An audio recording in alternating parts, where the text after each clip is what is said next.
What's up, sports fans? It's your man D back. Speak Your Mind Sports Talk. All right, check it out, everybody. Just open sports talk, life talk, whatever talk. But I got a couple of topics to crank this open live up today. Unrivaled, my man, first in the building with the super chat. Big up, mate. Big up to you, Unrivaled, my man. Hey, Unrivaled is, forget about the super chats, guys, because y'all know I appreciate all of it. I said it yesterday, $1 to $100.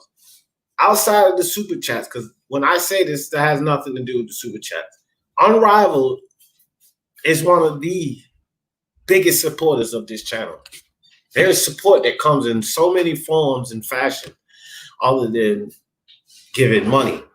You know, the likes, the sharing of the channels, the retweeting of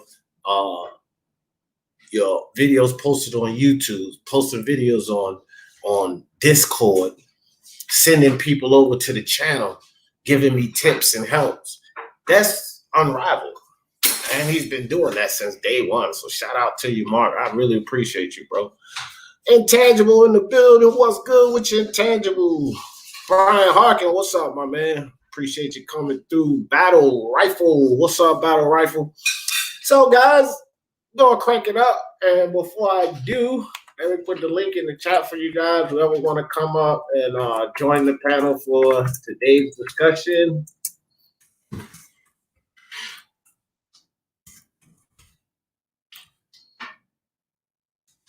All right, Kadia? Okay. And all of you guys, make sure I put it up. I'm going to put it up in my, I'm going to make sure to put it up on the community tab. But my precious daughter has also started a channel, and it is made for kids. So all your nieces and nephews, and the little ones that like Roblox, tell them to come check out Princess and Queen. And I'll post that for you guys. Y'all send them over. It's all clean. It's made for kids. You ain't going to get none of that nonsense. That's somewhere y'all can see y'all kids too. And, you know, they can enjoy YouTube without any risk. Y'all check her out. Kadia, she's a beautiful child, very smart. Princess and Queen. I'll put it in the chat for you guys. All right. Mr. Two Hands Up. What's up with you, fam? Brown Gone One in the building. What's good? All right, there's the link in the chat. Let's get this thing started. First on the list, at least of what I want to talk about. You guys, you know, again, this is open boxing talk, life talk, so we can bring up any topic, but I do have some things to crank this up. And I want to start off with Daniel Dubois and Joe Joyce. So, guys, Daniel Dubois, Mark, Unrivaled, what's up with you, fam? How's it going, bro? How's it going? How are you keeping? Oh, I'm feeling a lot better than this weekend, boy. I tell you, I was out of it. It feels good. You know what I mean? Well, that's good. That's good. Glad to see you back. No doubt. Healthy. Yeah, especially healthy. So I'm gonna start it off with Mr. Two Hands. Yeah, they could do that for sure. Kadia, she in here eating her lunch. Mr. Two Hands said his daughter loves Roblox. Maybe y'all could play together one day. Oh, her eyes just got this big, bro. So I think that's affirmative. Yeah. So Daniel Dubois and Joe Joyce, Mark, you probably heard about this, are going to be engaging in a tune-up before they meet up with each other. And I personally think that this is a great idea for both guys. First and foremost, both guys still have a lot to prove to us. They still climbing the ranks. They're moving their way up. So a fight in between, more practice, more experience, definitely cannot hurt. The fact that neither of these guys have fought since 2019, I believe, a fight in between definitely can't hurt. I think this is a good move on both sides. So, Mark and Tangible, what you guys think about that? I think it's a solid move, like giving them a tune up. I know a lot of people want big time boxing back, but with the case of these two guys, we need to remember they're not names. They're not big names yet. They're rising, and they need to get their names back out because they're actually trying to do tickets for Joyce versus Dubois in October. So they need to get the promotion back, and they need to get them back in the fresh mind of the British public to some extent. So that's the main reason for it. We all know Michelle Wallace, Joe Joyce's opponent. He's been around a bit. He fought against some good guys like Yoka. He lost to Yoka, lost to Christian Hammer. But Dubois' opponent, a lot of people don't know about Eric Pfeiffer, but he actually beat Yoka twice in the World Series of Boxing. So he can actually fight a bit. And he won plenty of medals in the amateurs. He's a 7-0 heavyweight. So he's not the easiest guy in the world. He's not the worst opponent Dubois ever fought, to be honest. So I'm cool with it, but other people are saying that they're just ducking each other now, which I don't believe. But yeah. Yeah, I think the ducking allegations, quite frankly, are just sort of just hyperbole, honestly. I think it's a pretty smart move. I don't think Joe Joyce has had a fight since fighting Bryant Jennings, where he got buzzed in, and a fight in between, maybe against a guy like, say, a Christian Hammer. I mean, I don't know. I thought Christian Hammer. He's fighting Michelle Wallace. He's fighting Michelle Wallace. Oh. And Wallace, yep. Dubois, of course, hasn't had a fight since last year against Fujimoto. And his last legit fight that actually really mattered was against Gorman. He had a fight in between that, which I believe was his ESPN Plus debut. I'm not sure. And I think coming back after probably close to a year off is a good idea. Get himself warmed up back into training. And I think Joyce versus Dubois, they'll probably meet each other somewhere around early next year. And I think we'll probably see the best of both of them. All right. So Dubois had 4 fights, 4 to 5. Was it 5 fights last year? I think it was 5 fights, and he had 14 rounds total. Yeah. Yeah. The most rounds he's got out of all of those fights, I think Lartley took him in the deepest water. Gorman just didn't have no chance. Gorman actually brought him further. Gorman took him into the 5th round. I thought him and Lartley went to like 8 rounds or some shit like that. No. That was over in the 4th round. Really? Yeah, 4 rounds. Pretty much just beat the hell out of him after the first round. The African dude with the blonde mustache? Yeah, I know who you're talking about. That only went 4. Gorman went 4. I don't know why I thought that fight went 8 rounds. Probably because he annihilated Gorman, right? But it was 5 rounds. But with Larty, he actually took a couple of punches in that fight. That's the difference. Yeah. So he got wobbled one time. Yeah, it was probably because it felt like it went way longer. Because he actually had somebody hitting back. Hey, fellas, real quick. Chopsticks in the building. What's good with you, Chopsticks? Yeah. And I know you've seen that on the topic, Chopsticks. A lot of times I set these live dailies up with a specific topic, but I put open because we can talk about whatever we want to talk about. So if you have a live topic that you want to talk about, or bring it up and we'll cover that. But yeah, it's open talk, guys. We can talk about whatever today. I just started it off with Joe Joyce versus Dubois because I thought it was interesting that both of them are going to be taking a tune-up prior to fighting each other. Now, Intangible, I heard you say something, and in the articles that I read about this, they still plan on fighting at the end of this year. So they'll take their tune-ups, and we won't have to wait till 2021 to see them fight. In their plan, Frank said that they're still scheduled. Right. And that's what I was saying. So it's not going to delay their fight, Intangible. They're just taking this fight in between during the time in between. So we should still see the fight in 2020. Yeah, because I got the official fight date in my email. And I can't remember. It was in between October and December, but I know it's definitely it's October. Yeah, I had to because I got confirmation in my email. So yeah, the fight's still going on. My thing is both of those guys. I pretty much agree with what everybody's been saying. Both of those guys haven't had a fight since 2019, basically. Mm-hmm. So they've been pretty much cold the whole time. So I think both of them, like Mark was saying, because I agree. They're both up and comers. So really more Dubois than anything. Freaking Joyce is 35 years old.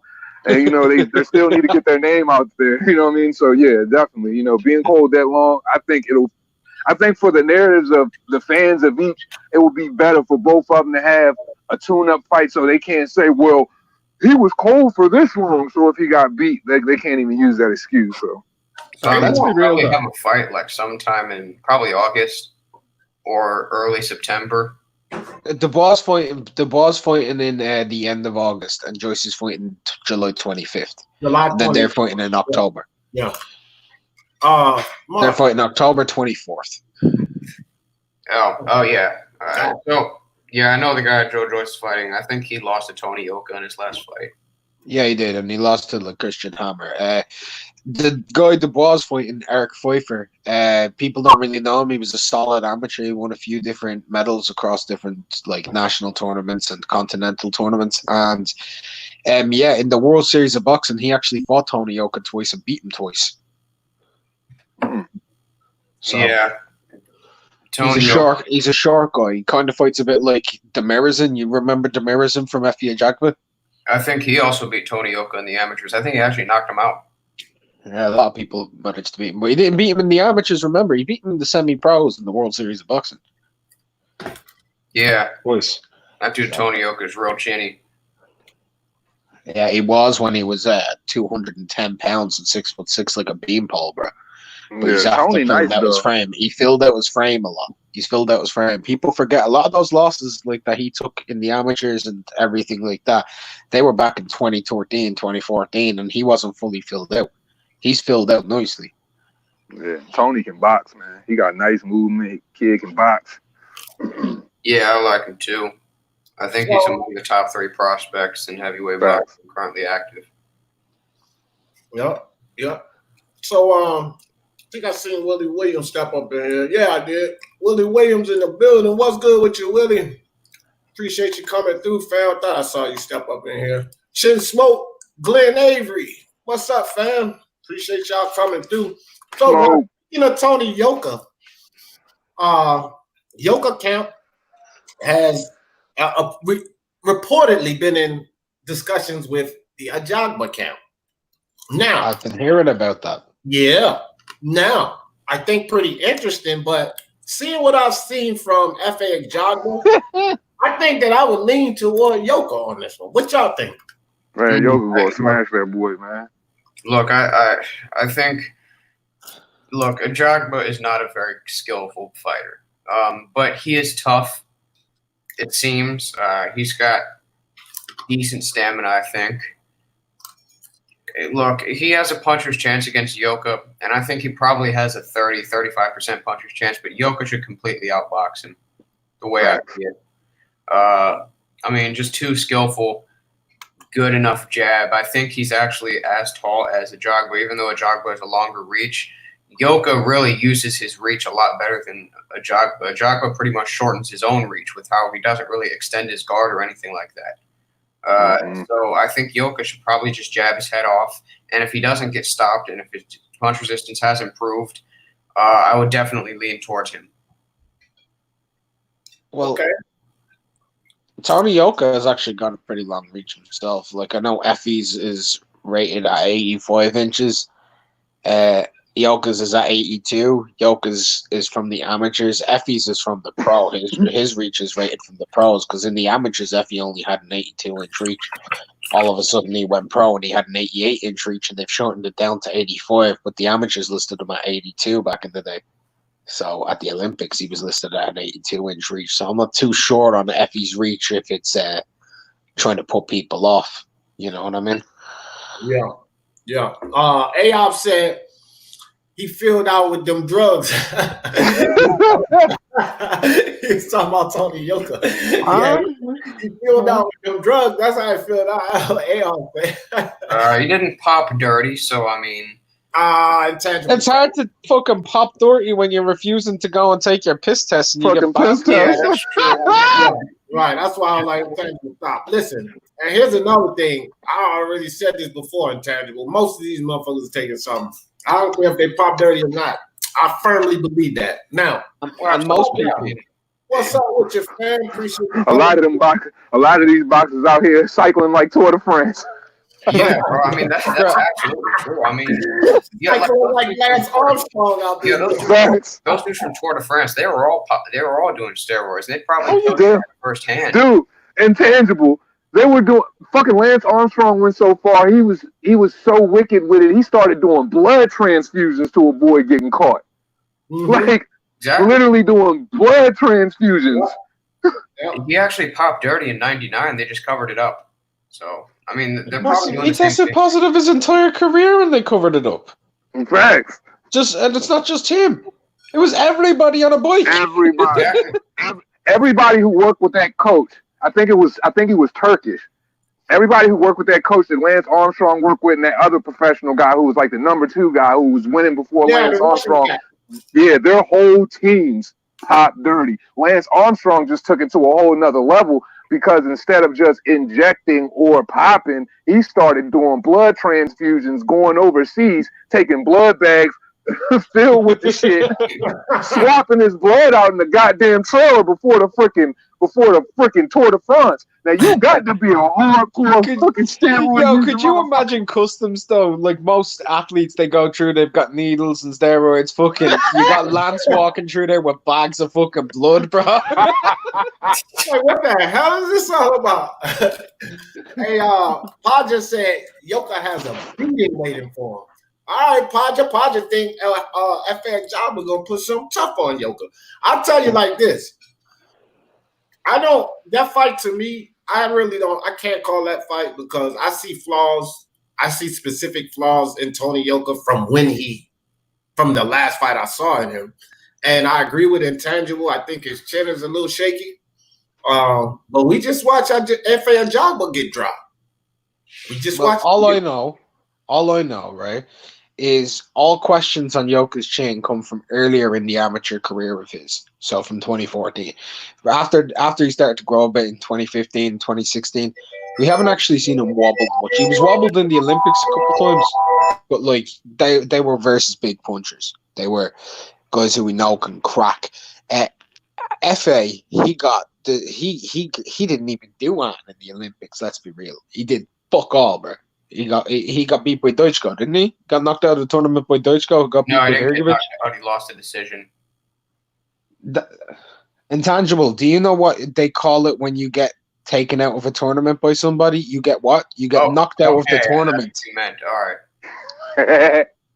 The fuck? This dude's, bro. Do you have autism? I'm only joking. I actually do. I'm not gonna lie. Me too. That's why I'm asking.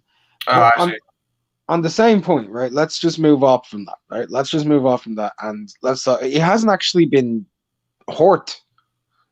He hasn't been hurt since 2015, 2016.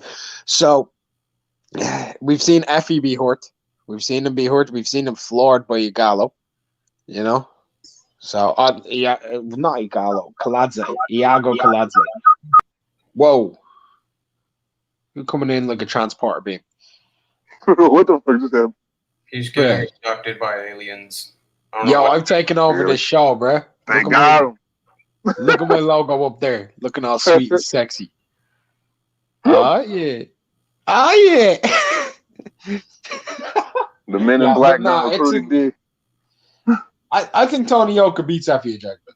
Oh, easy, man. Like I just can't, like I said, I might, if somebody already says something that I believe, which Intangible is pretty much basically on point with his chances, I just got to go ahead and agree with that because when I look at F.A. Ajagba fight, I'm watching a fighter that's too statuesque. He stands up too straight. He doesn't move his head off of the line, and he's too stuck in the damn mud to beat a fighter like Tony Yoka, who's too fluent. I just don't see it happen, man. Like his balance is just so bad. Yeah, like I just don't see it. I just see him getting tagged all night.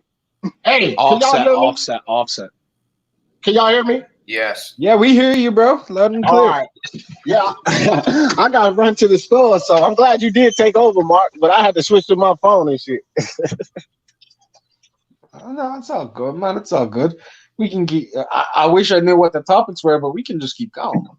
Yeah, we can keep going because the next topic is motherfucking Tank Davis might be hooking up with Buddy McGirt. Do y'all think that's a good thing or a bad thing? I think that's a great thing. Thank you. I think that's a great thing. A trainer who'll care about him, who knows what he's doing. And this is my thing about Buddy. See, when he was with Calvin, we all knew who was the boss in that situation. You know, Tank made Calvin a championship coach. You know what I mean? So really, Calvin had no control over Tank. There was too much respect there, and it was too much yes men going on. Going into a Buddy McGirt situation, Tank knows who's boss, and he knows he's going to give him that respect. So I think the dynamic will switch, because when I looked at Calvin and Tank Davis, it looked like Tank was the boss. Calvin couldn't control him. With Buddy McGirt going in that situation, he know it ain't gonna be no bullshit. So hopefully, I hope he take it seriously, and I hope it works out for him. I do too, because that's actually a good trainer to have. One, he's a very good cornerman. He's a good tactician, to be honest with you. He'll refine a lot of Tank's things, and he's good, he's a good motivator. He is actually a good motivator. I mean, I will say, Buddy McGirt was able to sort of revive Kovalev from his worst probably period of his career. Yes. With Tank, he might be a little. The way I see it, it may be too little, too late for him. Although Buddy McGirt is probably the best guy to go to in that kind of position of being undisciplined. So I think it's a great move at this point if he were to do it. Although I'm not really too sure. It's not really confirmed yet. So. What a fucking signal light is. But I'll never. Look, here's my thing. If a solid young fighter or mid like 24, 25, 26-year-old fighter is looking at going to a trainer like Buddy McGirt, to me that means they know they need to make a change. They know they need to, because you don't go to Buddy for no reason. You need to make changes if you go into Buddy. Buddy's all about changing you and helping you. So that's a big thing, man. Buddy's a fantastic trainer. Doesn't get the credit he deserves.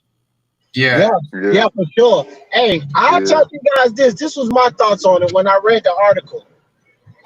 I'm looking down the road, right?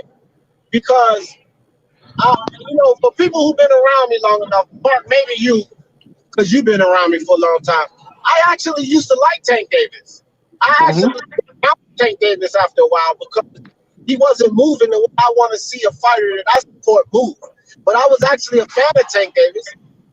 And I think that I would become a fan of him again if he does right. So the way I looked at this Buddy McGirt situation with the whole shit that was going on with Devin Haney and Floyd and those guys, I think it could. I'm hoping that it gets to a point where Tank is like, enough is enough. And he decides to part ways from fucking Wide Nose and Floyd Mayweather, because I think that would be the biggest move in his career, especially lining up with a guy like Buddy McGirt. I'm just hoping that that's the direction that this is going in with Tank, because I would love to. I'm just off. Yep. It's your man D lagged. Well, it's your man D froze trying to give a nigga a kiss. D blowing kisses over there right now. Stop it, shorty. Yeah, bro, that's the most unfortunate pose. He doing like I know, right? That pose, right? You know when those like that's the selfie lips. Yeah, those chicks when they're doing those selfies and they're looking into it, the froze dead on that, bro. Yeah, the selfie lips on that joint. Oh, welcome back. It's your man D back. I'm D back. Speaking on what D said, though, like honestly, D, like I'm rooting for it for real. I want the kid to do good. I like the kid. I don't like the kid's actions, but my thing is, I'm never turned off on an individual. I might, if I just don't like what you're doing, I just pull you up on it. But if you're gonna conduct yourself in the right way and conduct yourself like a fighter, then yeah, I'm gonna root for you. He's from the town. I got to. You know what I mean? I don't have to. Yeah, exactly. He's from the fucking DMV. I want to root for the dude. I want to see the kid win. I don't want to see him out here messing up. Like the worst thing in the world is squandered and wasted talent. Yeah, another thing I feel like Buddy will do pretty well for him is Buddy tends to make his fighters very disciplined in the ring. Not just outside of the ring, but inside the ring. I mean, look at what Arturo Gatti was able to do with him. He actually turned into more of a boxer under McGirt. Same with Kovalev. Same with many other fighters under his tutelage. Tank will probably start to use a little bit more footwork under his tutelage. And I don't think he'll probably have the same volume and aggression. I think he'll be more so of a. I think he'll be more moderated. I agree. He'll be more moderated with his approach, and that'll probably help with his energy levels in the ring. But this is, of course, the most important thing. We can all piss the sky blue, praising Buddy McGirt all we want. We need to look at the main focus here, and that's Tank and his own dedication and his own self-discipline to the sport. I'm gonna holler at you. You gonna holler at what? Yeah. I was getting my medicine, man. I was getting my medicine, dog. Go ahead, Mark. Go ahead. I didn't mean to cut you off. No, I was just saying that we need to look at the main focus here is Tank. Buddy's a great trainer, and I have a lot of love for Buddy McGirt, yeah? But you can only help somebody who wants your help. Now, if he reaches out and gets Buddy McGirt in, that tells me he wants change, but he needs to dedicate to it, because if he keeps doing what he's been doing outside of training, outside the ring, it doesn't matter if he has Jesus. Yeah, it doesn't matter, bro. It's just like I was saying on Twitter, man. It always starts and it ends with the fighter. Oh yeah, always starts with the fighter and ends with the fighter. Like trainers can do what they can do for you. Yeah. So he'll probably stay at lightweight. He might be able to cut down to 130 if he's able to get back in shape. Really, he should be fighting at 126 because that's where he's starting, or where he started. He should probably be fighting at 126 because he's a small motherfucker. He's a small guy, man. Like, people look like he's big across the back, bro. I'm not trying to be funny. Am I the only one who saw that Gamboa was actually bigger than Tank? Yeah, Tank's got to be no more than 5'4", bro. Like, Gamboa was actually just as wide as him, and Gamboa, that's a dude who was actually an amateur flyweight. That's why I be telling cats. You be telling cats what? Yeah. That's why I be telling cats Tank not built. That's why I be telling them that he not built for 140, bro. Like, he too small and stubby. Like, people talking about him fighting Josh Taylor because he hollered. I'm like, bro, that's just stupid. He not built for that weight class. His dimensions are all wrong for that weight class. D, hold on. That's why I think Luke Campbell beat his ass. D, one thing though, when we're talking about like he ain't built for that war, that like people talking about him fighting against Josh Taylor. Nobody was ever talking about him fighting Josh Taylor till he said, "I'm gonna move up after my next fight and knock out Josh Taylor." He said that shit. Right, yeah, I know, but the people that I'm talking about was his idiotic fucking fanboys that ran with that shit. Now, when Tank said that shit, yeah, he was the one who brought it out. But once he said that shit, they started co-signing like he could actually do something with Josh. Josh Taylor will beat the shit out of Tank little ass. Because they're totally convinced of that. Because they're exactly what you said, D. Jeff. They're fucking idiots. Because if Josh Taylor stood in front of Tank Davis, he would look like Batista on freaking Hotel Artemis and shit. They have to call him Everett. Early on in Tank's career, though, I mean, he's always been sort of a small but compact type of a guy. I mean, the guy's actually shorter than Inoue, and he's fighting at a much higher weight class. So he is a little bit naturally compact, I think. But at the same time, he should still be fighting smaller. Yeah. Because my thing is, it could be that Gamboa effect. You know, moving up presents problems for smaller guys with, shorter dimensions, man. And I mean, you go like for real, we don't even know what he really can do at 135. He played around with some real talent at 135 with some reach or something like that. He could get hit and get knocked the fuck out. Tank does not have reach. He don't have height. He's just a short, little wide dude. He kind of built kind of like a smaller Canelo. Yeah. We don't even know though. Ken Shiro is as tall as Tank Davis. Allegedly. Ken Shiro's 5'1", mate. Don't read it. Don't look at all box rec numbers. Ken Shiro's tiny. You need to remember intangible. When you start got him about 1 inch. When you start looking at these fighters over there, like in Japan and stuff, and you start seeing the height, just look and see if their heads are actually above the ropes or not, and that's how you'll know if they're legit 5'4". Right. If their head don't reach the if their head don't reach the referee chest, then you know they goddamn about 5'1". Chest, then you know they goddamn about 5'1". You know what I mean? I've seen it too many times, and then they go and fight someone who's literally 5'3", He's a short 5'4". dude. I seen him. Oh, go ahead, D. You've got a delay, but go ahead, bro. Well, I know for a fact Tank Davis is shorter than they have him listed because I seen him in person, and I'm 5'6", so I'm like, ain't no fucking way he's that tall. So I know he's shorter than they have him listed. I know that for sure. Yeah, man, he a Cabbage Patch Kid, man. He's short, compact. You know what I mean? He's just a little Cabbage Patch Kid. D was probably feeling just like AJ. D was probably feeling just like AJ when he fought against Andy Ruiz. Standing there. Yeah, it was like Andy Ruiz pulled up and AJ in his head like, you ain't no goddamn 6'2". See, I'm a dickhead. Like, you ain't 5'5". Get the fuck out of here. Hey, Mark, I'm a dickhead at 6 feet. If I walked up on Tank and he was short as fuck, I'd definitely motherfucking little boy his ass. I size him up like shit. Hey, man, I fucking love StreamYard now. Oh, bro, the control you have with it, with like your phone and the adaption, you can just host on your phone. You can host on your laptop, so you can just you can go do whatever you want, and you can still add people, remove people. You can do whatever the fuck you want. Yeah, when they went mobile, that's my life. I'm on the go. 24/7. I never use my computer. And go pick up your medicine and stay alive. It's fucking great. Oh yeah. D checking up on the dispensary, what? Yo, you already back? Hey, I got my application. You know, they just legalized it here for medicinal purposes. And what state you in? Look, Ohio. Oh, okay. So I had, which Mr. Two Hand Mark, y'all know, I had a sepsis infection that nearly killed me. Green card is on the way.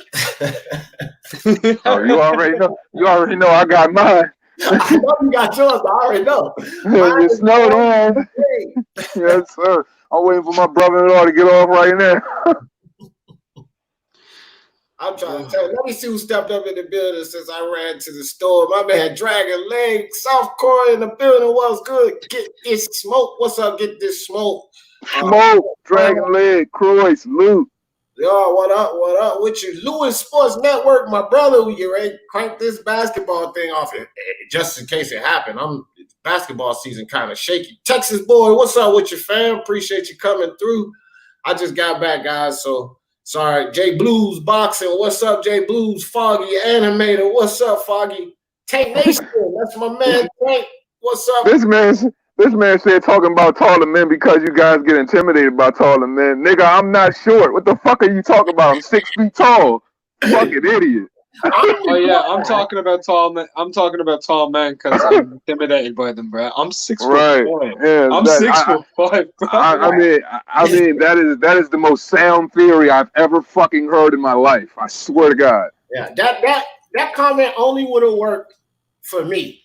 I'm 5'6", but that don't work because the rest of them ain't like that. You're 6'5". Can you dunk a basketball? I'm white. Okay.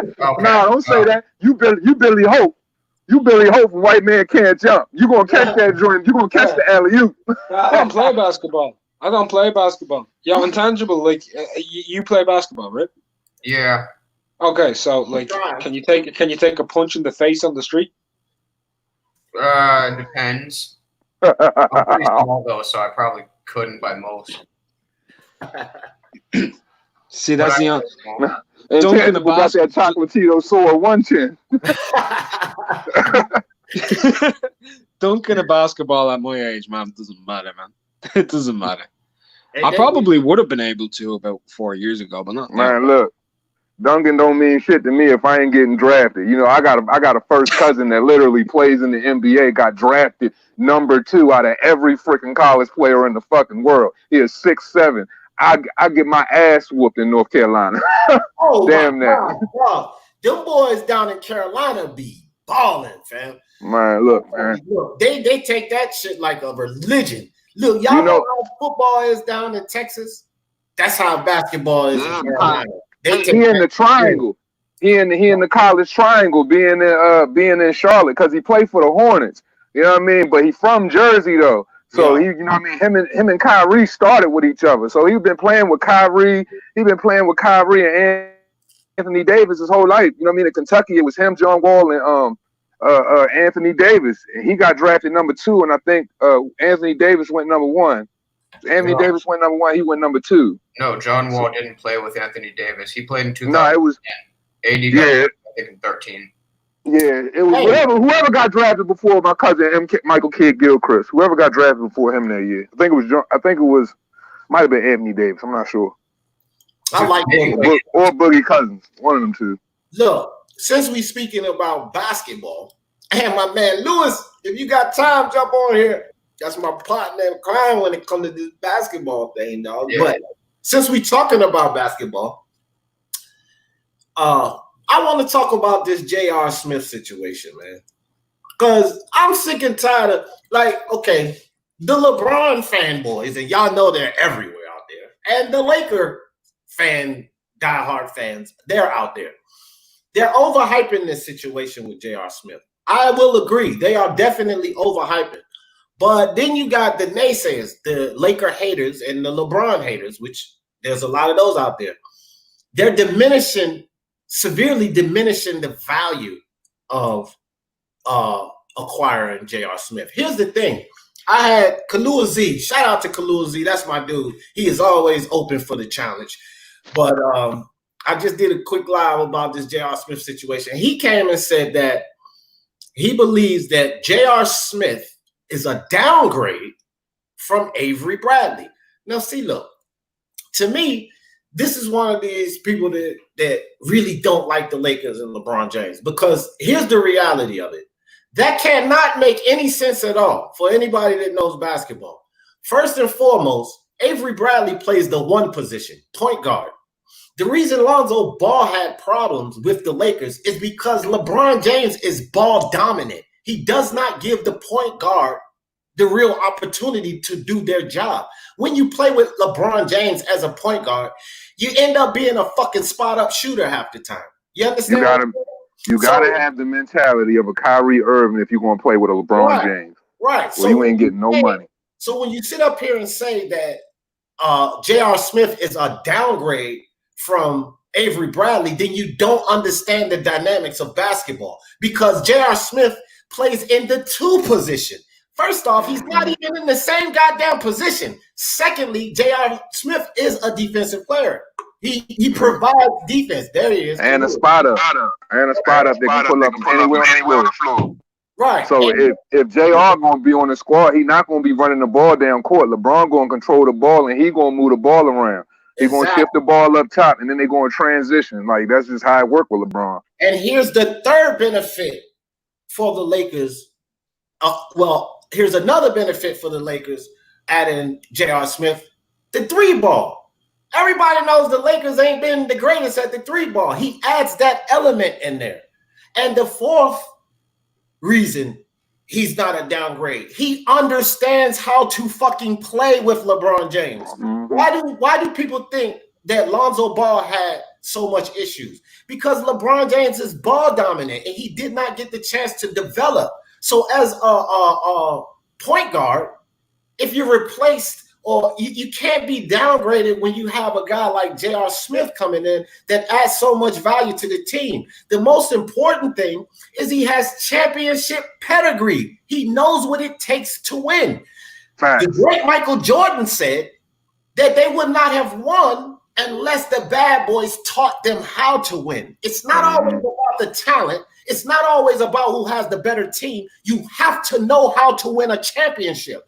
And Jordan confirmed that. So when you talk about J.R. Smith being a fucking downgrade from an Avery Bradley who don't really fit into that system, and Wrong again. And D, you always got to remind them too. It's about the fives. You know what I'm saying? It's about having the proper five. It ain't about having the five dudes together with individual skill sets. It's about how you gel together. And this is the thing about a point guard if you're going to play with LeBron. When I mentioned Kyrie Irving, the thing about Kyrie, as soon as Kyrie got drafted and he seen Kobe Bryant, he wanted to challenge Kobe Bryant one-on-one because he thought he could beat him. He knew he was number one, and he already knew and felt as though he was a star. Lonzo Ball got drafted and he wasn't confident in his skill set because he was playing next to LeBron. If another star shine is eclipsing you, you can't play with him. You got to be confident if you want to play with LeBron. You can't be scared to pull up. You can't be afraid to take charge of the team. And that just wasn't what Lonzo Ball was doing. Lonzo Ball is in the best situation for Lonzo Ball right now and Brandon Ingram. Brandon Ingram averaging over 20. Lonzo Ball getting his numbers up in double-doubles. And you got Zion Williamson over there. All of them young. So they all can develop. And they're going to be a fucking problem here in the next 2 years. Well, for real. So, you know. People were acting all surprised when LeBron... Oh, of course not. Of course not. People were acting all surprised when LeBron James listed himself as a point guard. He's basically been playing point guard since 2010. I mean, he's been taking the ball up the court since Cleveland. The ball pretty much runs through him. He distributes the ball. They pretty much pass it to him, let him drive and kick it out, or maybe he shoots the long three. That's a fact. And I've always called LeBron a hybrid point forward because he's not. He's a typical guard at 6'9" that's probably top 5 East to West. You know what I'm saying? That has the ability to back you down in the freaking in the paint. So, you know, I look at him like a point forward that knows how to distribute the ball very well with a high IQ that doesn't play with selfish ability. My only gripe with LeBron is I just wish he had that Kobe and that Jordan mentality when it came to the end of the game, because they wouldn't have won that championship if it wasn't for Kyrie Irving. Kyrie Irving got that killer instinct. That's why he a dog. If LeBron just had that killer instinct, man, in the times where it mattered, because he got it when he want to do it. He just need to be that dude all the time, man. That's why Kobe got mad at him in the All-Star game when he dished the ball off instead of taking the shot. Because at this point in LeBron's career, what people got to understand, that man's chasing statistics. That's why he plays the way he plays. And I don't give a fuck what no one says. The ultimate goal for LeBron James, which I doubt he'll reach, is to be called better than Jordan. So he's chasing statistics. That's all he's doing right now. So when he doesn't take that shot and defer that ball, it's because he'll get an assist out of it, or he won't get an assist, but guess what he won't get? A missed shot. And stuff matter. Okay, about Avery Bradley versus J.R. Smith. They're very competitive. They go Kalua. Okay, about Avery Bradley versus J.R. Smith, offensively, they're pretty much the same. You guys keep talking about how LeBron James is the point guard. Yeah, that's true. He's the point guard, but there's also two facets of the game where you also need defense. Avery Bradley is one of the best guard defenders in the league. So that's why I say he's a downgrade. J.R. Smith is a downgrade to Avery Bradley because I'm looking at the defensive part of the game as well. Because Avery Bradley can defend people from 1 to 3, and J.R. Smith is not exactly a elite defender, while Avery Bradley is. So you take the same shooting. You say J.R. Smith is a better shooter. Well, he's only 1% better at a 3-point line in their career. Field goal percentage, everybody has a bigger advantage. You know, all the stats as far offensively, they're pretty much the same. Only difference is one's a lead defender, the other one's not, which is why it's a clear downgrade. I understand what you're saying, but hold on. Let me get this. Because Kalua, I warned you the last live you came with this. Stop trying to debate me off of statistics, dude. If you don't understand the dynamics of basketball, which I know you clearly don't, because you continue to attempt to debate me with statistics. There are too many intangibles that you're leaving out by just looking at those statistics.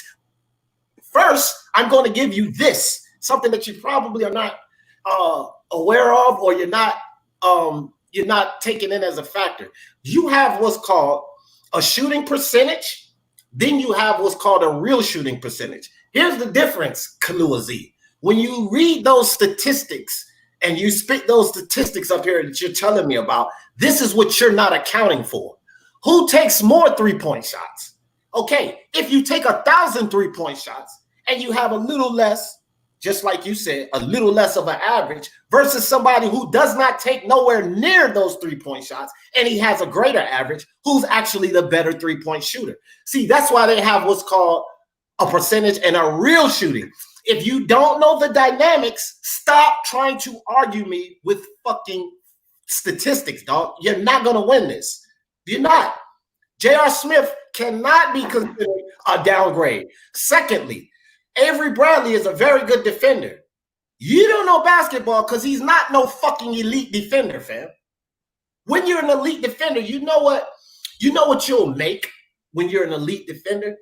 You'll probably make the NBA first team defense, Kalua Z. So since you like to do statistics, why don't you go look up and see how many times this so-called elite defender has made first team NBA defense?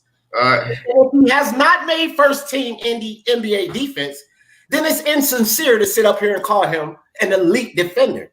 So stop trying to debate me concerning basketball when you're using just statistics. Dog, I have been watching basketball for 32 years, fam. B, let me say something real quick. I played basketball in fucking high school. I actually know the cuts. I know what they're doing on the floor. You cannot take some statistics that you read and then sit up here and try to debate me. No fucking way is J.R. Smith a downgrade from Avery Bradley. Position-wise, most importantly, he's not. Championship pedigree-wise, most importantly, he's not. Knowing and understanding exactly how to play with LeBron, definitely not a downgrade. You cannot win this saying that J.R. Smith is a downgrade. Now I want to go to Tank Nation and his comments where he said J.R. Smith was past his prime, and right before he said that, he said J.R. Smith. Let me add something to what you were saying to Youngin real quick. All I was going to say was everybody always look at statistics, and when you try to compare two people and we're talking about a championship run, what you got to understand with the difference between Avery Bradley and J.R. Smith. J.R. Smith is going to add another element that, you can disregard Avery Bradley in the defensive aspect because Anthony Davis is the best defender on the floor. You need J.R. Smith so you can speed up the tempo of the game so they can move the ball, so they can run that fast offense they need to run, considering they have Anthony Davis, considering they have LeBron James and the other players they have. They need to move the ball around quicker. Avery Bradley is going to be more of a setup game. LeBron don't like running it like that. So for real, J.R. Smith is already coming into the situation and instinctively understanding what he's doing. Every time people talk about stats, you disregard the momentum of the game, the momentum of the runs, and all of that shit. Stats don't tell the story all the time, bro. Like, how many times did we watch? Hold on, how many times did we sit up here and watch LeBron James get pissed off with Avery Bradley because he didn't dish the ball to LeBron James? Kills the dynamic of what's going on there. You know what JR is going to do? Especially since he fucked up in that finals, he's going to dish the ball to LeBron James. You have to look at the team dynamics, bro. Avery Bradley is not a better fit than J.R. Smith right now for what the Lakers are trying to do. You're taking the fact that Avery Bradley at this point of his career may be a better player than J.R. Smith, and I wouldn't argue that. I actually like Avery Bradley. He's very good. He's a very solid player. So overall right now, yeah, I would say he's a better player than J.R. Smith. But just being a better player ain't enough. There's too many other factors in it. So he does not fit in that system better than J.R. Smith. Here's a prime example. A downgrade regardless of the stats. Because the system. Prime example.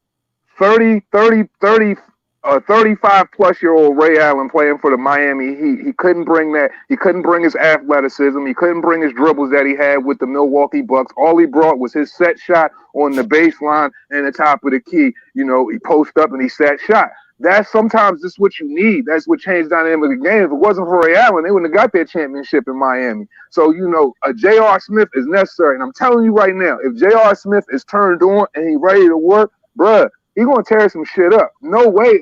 Never would say he a better single one-on-one player than Avery Bradley. But as far as the five, J.R. Smith works better in that system right now than Avery Bradley does, especially if they go on a playoff run. Offensive player he used to be. He's kind of lost a step in terms of his speed on the court. He doesn't really play very well on the perimeter offensively. Who doesn't? Bradley. Oh, Bradley. Oh, yeah. Here's let me get to Tank Nation right quick. Tank, my man, Tank. Tank said JR can do it all, but he's limited to a role player with LeBron. I agree with that. And he knows how to play that role. So I do agree that he's limited to being a role player with LeBron, but he knows how to play that role. But the second thing that Tank said, which I want to touch on, you said JR is past his prime anyway. Check this out. Carmelo Anthony is 2 years older than J.R. Smith. He set out equivalent time, a little more than J.R. Smith set out. And people said worse than this shit about Carmelo Anthony. They were smoking crack too. You have to understand something. These basketball players that are trying to get back into the NBA, which Carmelo was the whole time, and J.R. Smith was the whole time. While they're not in the NBA, bro, they are playing professional players. They're playing pickup games. They're in the gym. They are improving. But guess what? They're also doing healing, because these basketball players don't have the correct time to heal when they're active during the season. So when we sit here and say J.R. Smith is past his prime, I agree. But will that affect negatively his return? We don't know that, because everybody Carmelo won't going to be. He is the third guy on Portland right now. Carmelo is the third guy. So, and he's 2 years J.R. Smith's senior. Let's remember that. See, man. DJ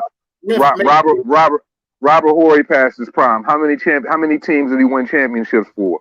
And Ray Allen passed his prime. How many teams did he win championships for? How many spot up shooters won championships for their teams in the past several decades?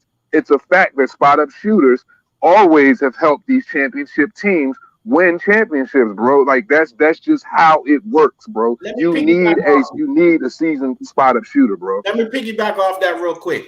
Go ahead. JJ Redick.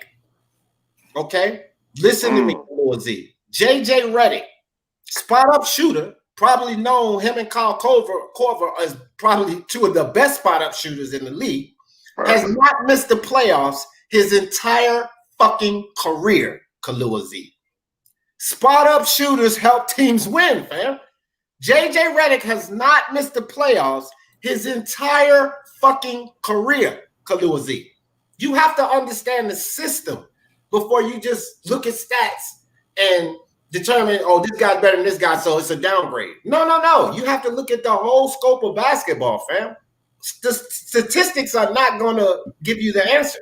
Statistics are only going to give you part of the answer. If you don't know the rest about what's going on, I would suggest you not make these arguments, because there are people that know way more about basketball than me, like my brother Lewis Sports Network. And if you tried that shit with him, oh my God, it would be a bloodbath, fam. Well, bro, go ahead, Intangible. The team that wins championships is not necessarily the team with the best score, the best player. It's usually the team with the best depth, because they have a plan B. And the best system. Yes, because then they have a plan B for when a player plays poorly or is out or something like that. Perfect example, a 20-year run of being in the playoffs every fucking season. And it wasn't because he had the best players in the league. It was the system.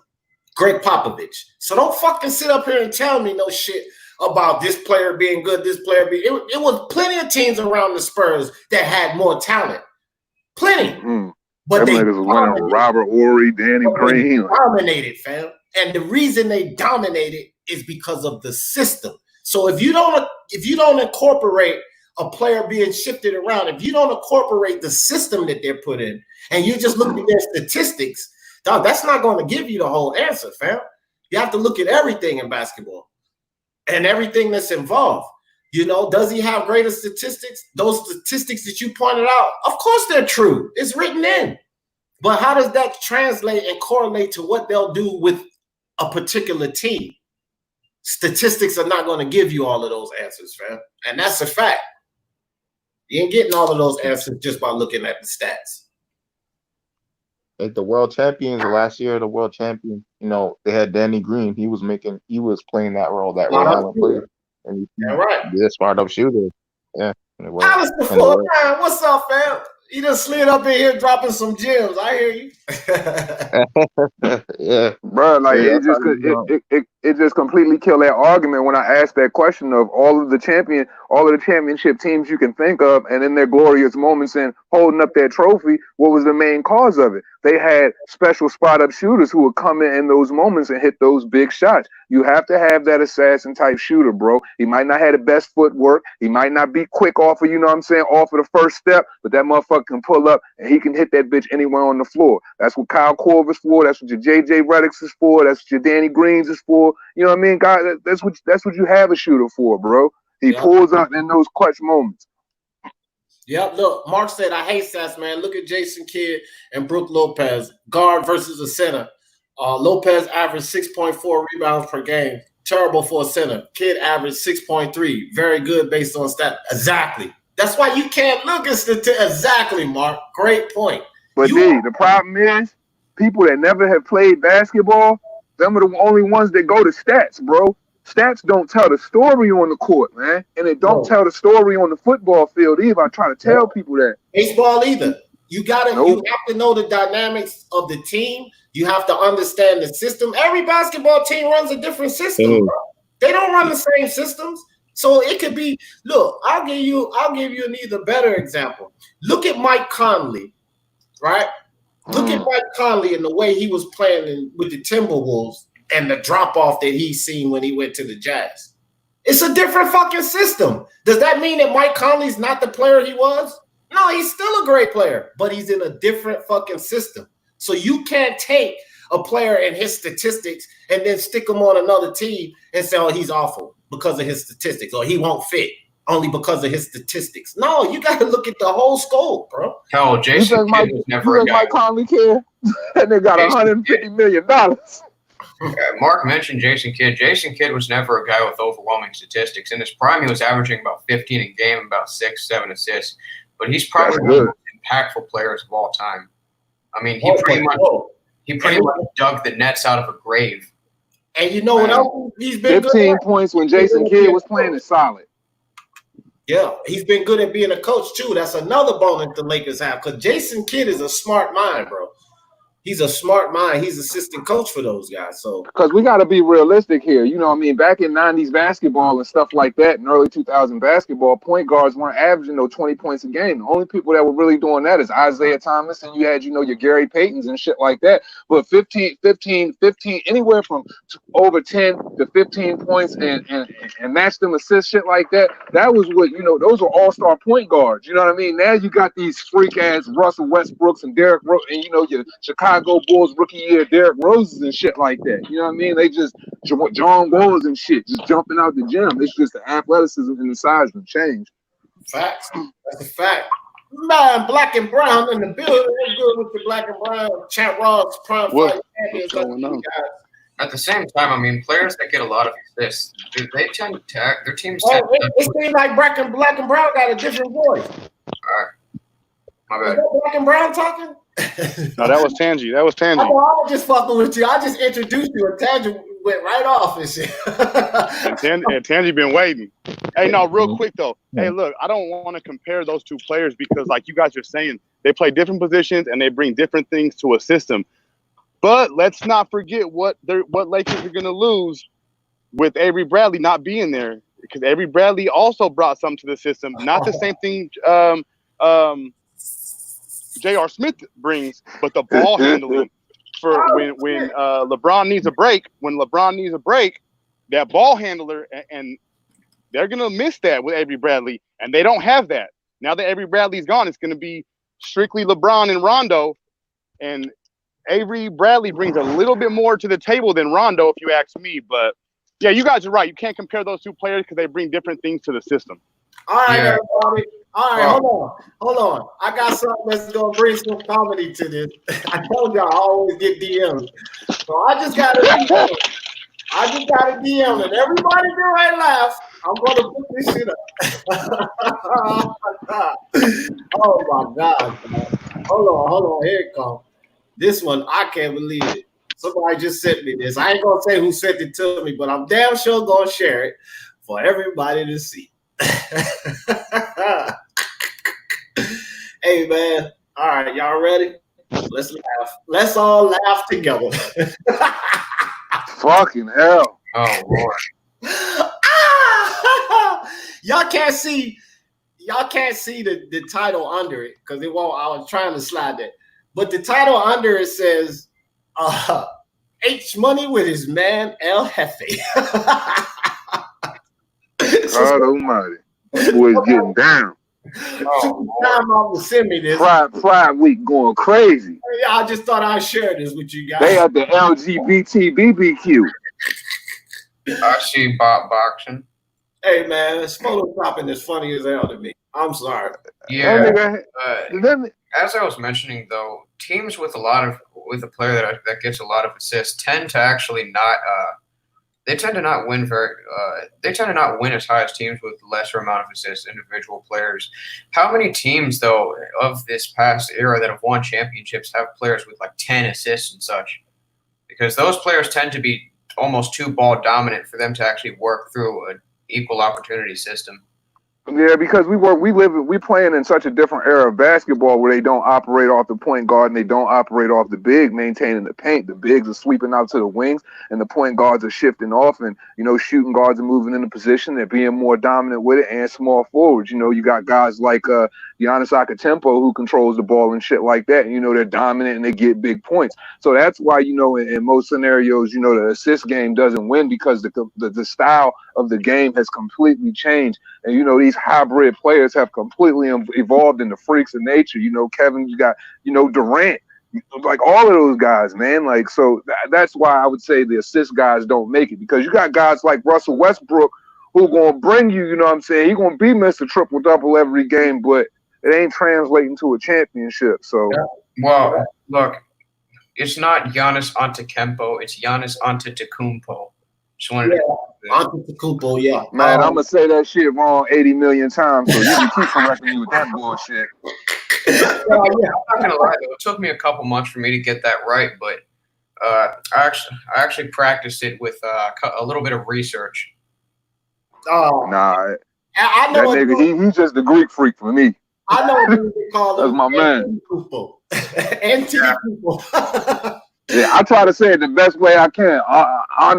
I see I'm getting it fucked. That's a tongue twister already. You know what I mean? Trying to say that shit a second time. I'm dead. I quit. I suck at this game. France too said Lakers, baby, all day, every day. I hear you, France. I hear you, dog. No doubt. Get This Smoke says JJ Redick and I have something in common. We can both officiate our oh yeah. Get This Smoke and D salute, my smart bro. Hey, salute to you, France. Salute to you. So, guys, back to boxing a little bit. Switch back off of basketball. Katie Taylor, women's boxing. Y'all know I don't really talk about women's boxing too much. I've been following it more since I've been subscribed check this out, B. to Ring IQ and shit. But Katie Taylor and Parsoon finalized. It's happening. It's on and popping. Boom. I think Katie Taylor comes back and redeems herself, because a lot of people thought that Parsoon got robbed in that fight. I think it was a really close fight. I didn't care who got the decision. I think Parsoon gave her a hell of a romp. But Katie Taylor is definitely an elite fighter, okay? And I believe she's going to get her redemption in this fight. So we'll go around the panel right quick, and you guys tell me what y'all think about this Katie Taylor situation. Intangible, what you think? Katie Taylor, Delphine Parsoon. Well, I scored the fight for Parsoon. In this fight, it really comes down to one thing. Is Katie Taylor going to use her jab or not? When it comes to Delphine Parsoon, she fights a little bit like a female Clay Collar. She's very awkward, tries to smother you and all that kind of stuff. I don't follow the boxing scene too much, but if she uses her jab, or maybe to the head and to the body, mixes it up quite a bit, she can win. I don't have a long name in real life, though. Yeah, that's what I was laughing at. Yeah, what do you think? Mr. Two Hands, Katie Taylor? Man, for me, everybody got their stance on. But for me, I personally think that Delphine's going to go in. She's going to win all of the belts. I feel like, just like Katie Taylor said after the fight was over, she didn't want to take that fight again, really.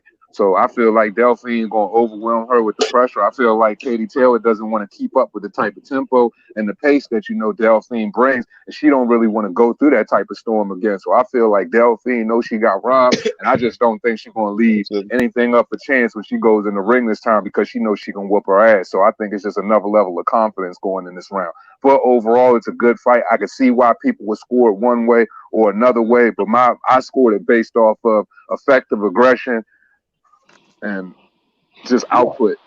Yeah, Mark, before I move to you real quick, Champ Ross said Taylor really ducking Serrano.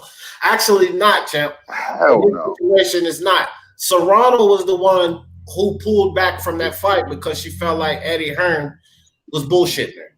So she couldn't be ducking if Serrano was the one that pulled out of that fight. Now, she had a valid reason. I'm not saying that Serrano is ducking Katie Taylor, because when you go read the articles, I believe that Serrano had a valid reason. But if she pulls out of the fight, you can't really say that Katie Taylor is the one that's ducking that fight. That's all I was going to say about that. Mark, who you think wins this fight? What do you think about this fight? I think Katie Taylor beats her on points. I think Pursuit needs a perfect world scenario to be able to knock her out.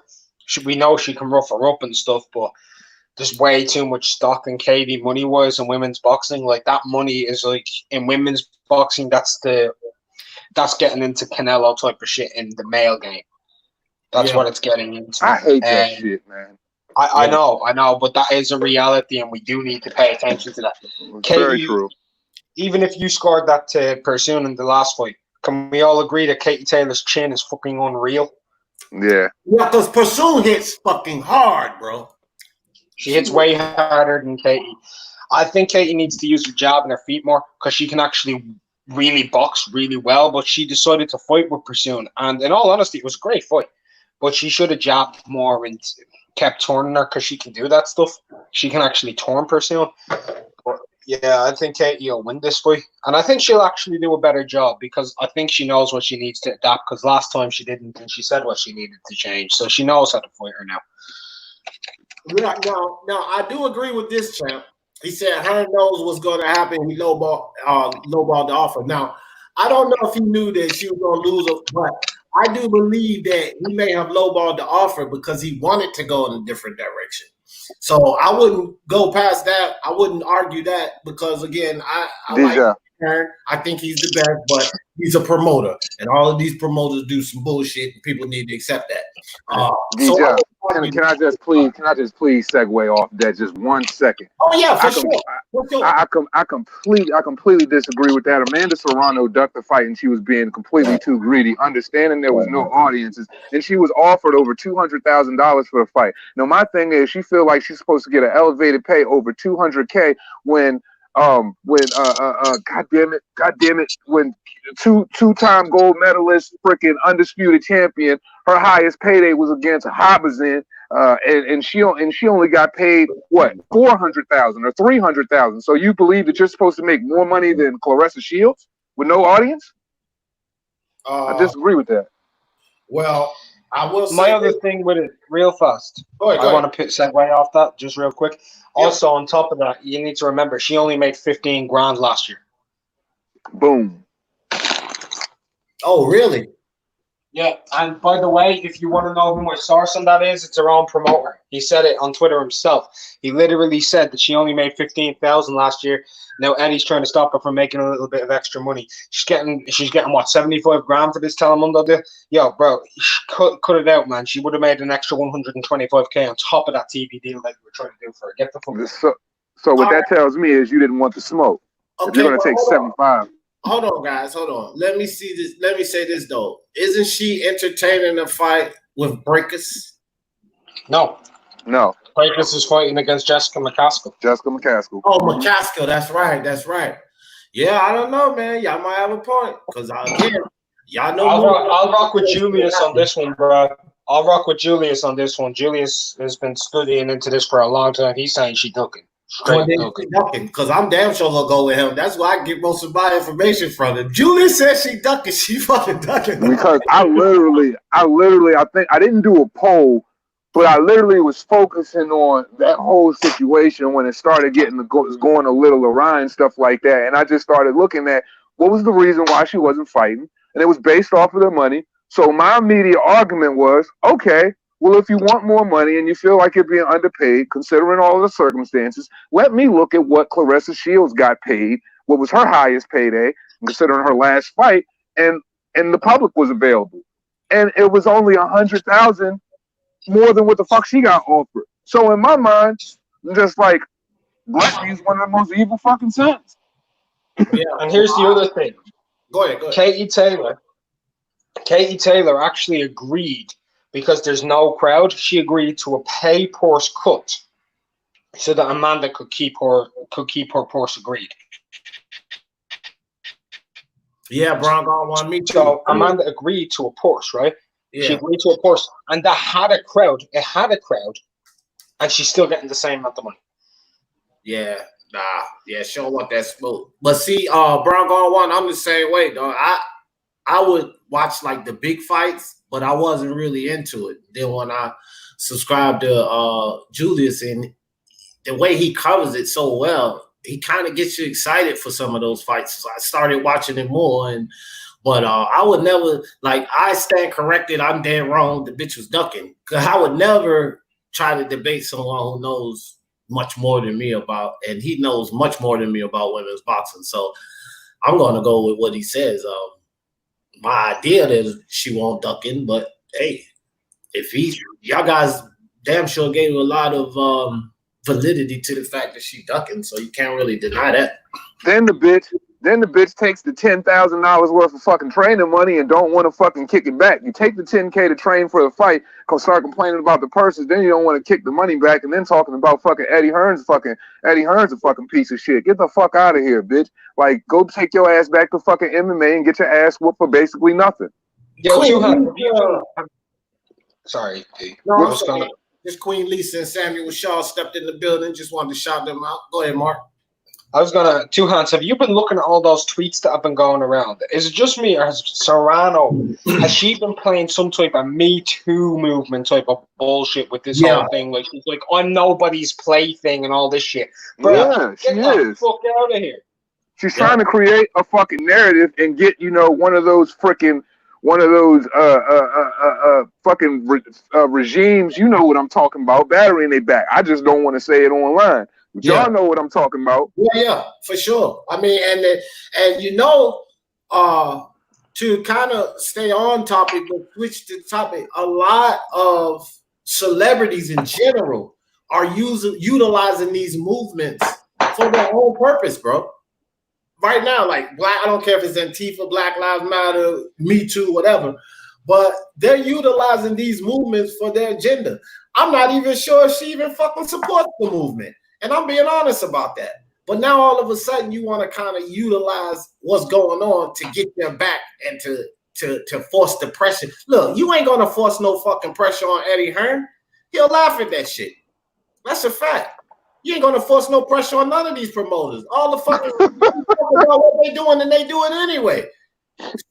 It's the funniest shit I ever heard. You think you gonna muscle a promoter? Shit, They think they got it fucking bad. Go back to the fucking days when Don King was fucking promoting. Remember when he had to sit down with Bob Arum? He said he used to take his freaking fighters when they signed, open up a drawer half full of money, and they could grab with one hand as much money as they could get, and that was their fucking contract. Yeah, you're not muscling no fucking boxing promoter. These guys are the crookedest guys on earth. What's the fuck wrong with you? You're not gonna funniest thing ever, though, because what Two Hands just said is 100% true. That literally, Don King used to do that now with the suitcase.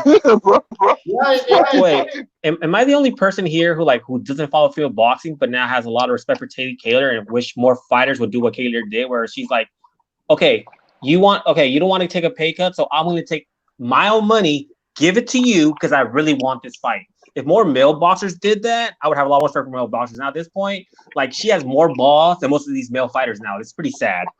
Facts, and that is exactly why, segueing off what you just said, That is exactly why I have so much fucking respect for Canelo outside of the respect that I already had for him. Because if you got Canelo willing to fucking take lower pays and fight certain opposition to make a fight happen for the people with no fans, but you got fighters who have never even seen freaking 7, 8, 9-figure purses sitting there talking about they're not going to fight with no crowds and no money. How fucking dare you? When you got Anthony Joshua and Canelo begging to do the shit.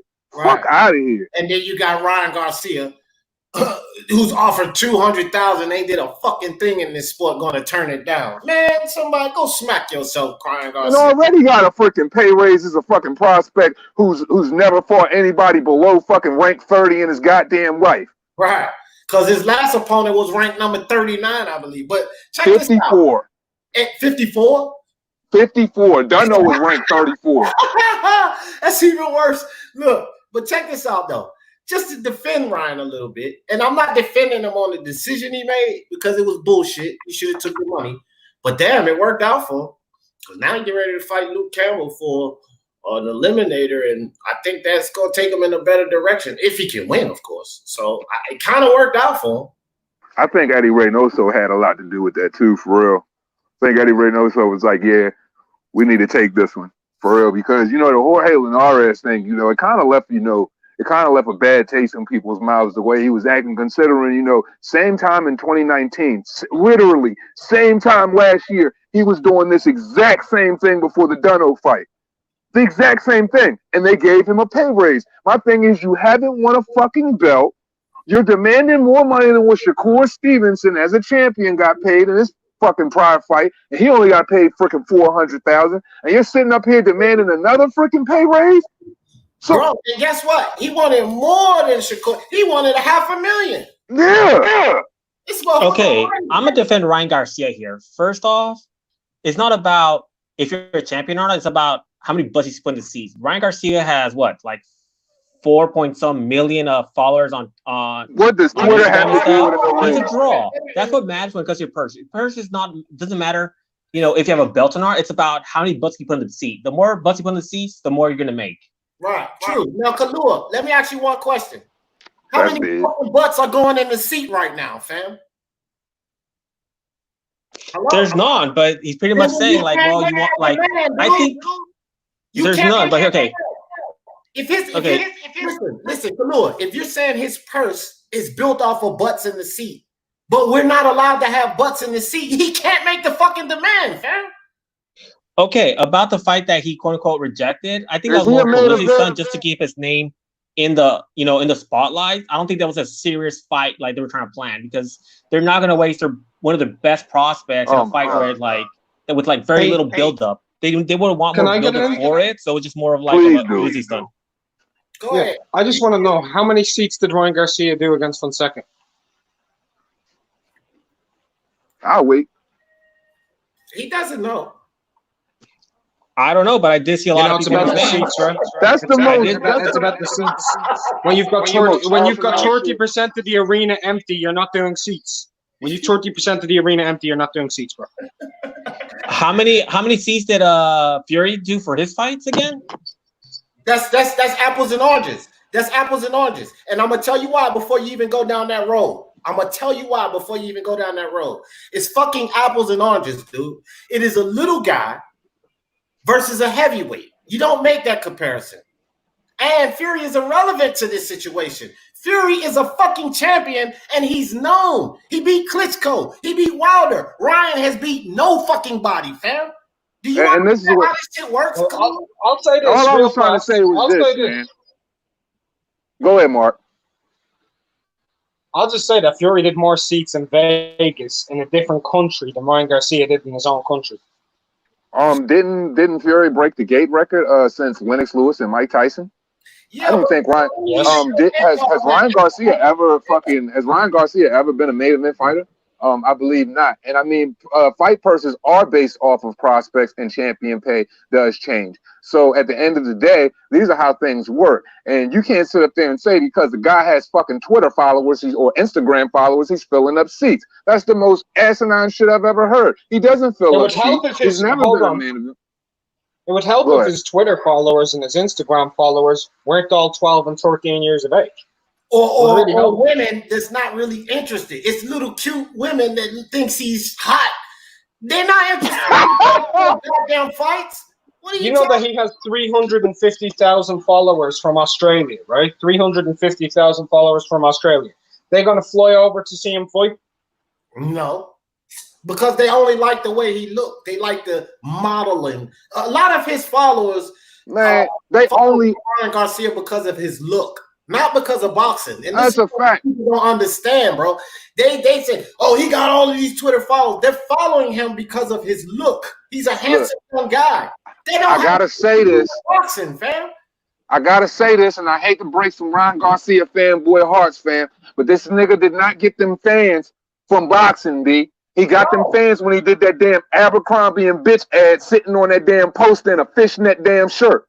From modeling. That's why I said he's popular on social media. I repeat, a fishnet shirt. Modeling. A fishnet shirt at that. So how the fuck does popularity from modeling and being a pretty boy translate to buying tickets? It don't fucking translate. And this is what we keep trying to tell these people about. Stop leaning on the social media following. Tank Davis is another one. His social media and following are a bunch of fucking idiots, because anybody that will enjoy sitting there on Instagram watching your hood rat girlfriend beat you up on the goddamn couch while you're drunk, they're not interested in boxing, fam. They're not. They're interested in the social media world.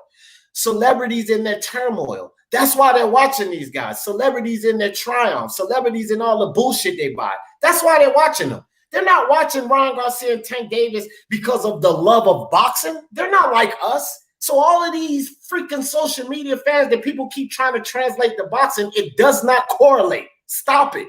It don't correlate. Look, man. At the end of the day, you know, I operate 100% off honesty, and I operate off analytics, because that's what I have to do, and that's when I'm speaking to people at the end of the day, because it's my responsibility as a content creator having a channel. So if I'm going to speak on Ryan Garcia, I'm going to call it facts. We can't say this man is filling up seats and doing all of this type of top billing shit, and he isn't even doing it yet. The dude hasn't even arrived. He just won a silver damn title. Like, come on. That's why when I defended him, I say I'm going to defend him because it worked out, not defending them for turning that money down. That was stupid. I'm just defending them because it kind of worked out for him. I think getting into a fight with Luke Campbell for an eliminator and going for that title is much better than fighting some goddamn TBO for nothing. Because it was for nothing. I have to agree with you, D, because somebody said, because, you know, IBFP hit me up in my DMs and he said, yo, somebody told me and you have completely opposite views on Ryan Garcia. So, you know, let's basically do the eviction notice based off that. I said, man, that's perfect. Yeah. But the dynamic of the situations has changed, because I fully can't give him all of that smoke now, because if he's engaging in a fight with Luke Campbell, I have to see what's going on with this. Before, it was a situation where he wasn't fighting and he was doing prima donna shit. Now it's a situation where he's about to be in an eliminated situation for the WBC. So I can't hate on the man fighting a Luke Campbell. So if I'm going to have this conversation now, I got to keep it a bean. It's not like I can shit on the man for wanting to be great now, because that's all I wanted for the kid anyway. You know what I mean? He's 20-0. He got the ability. I want to see him do some shit. Stop poking your chest out when your best opponent was freaking Romero or whatever his name, Dunno, and that's a nigga I don't know.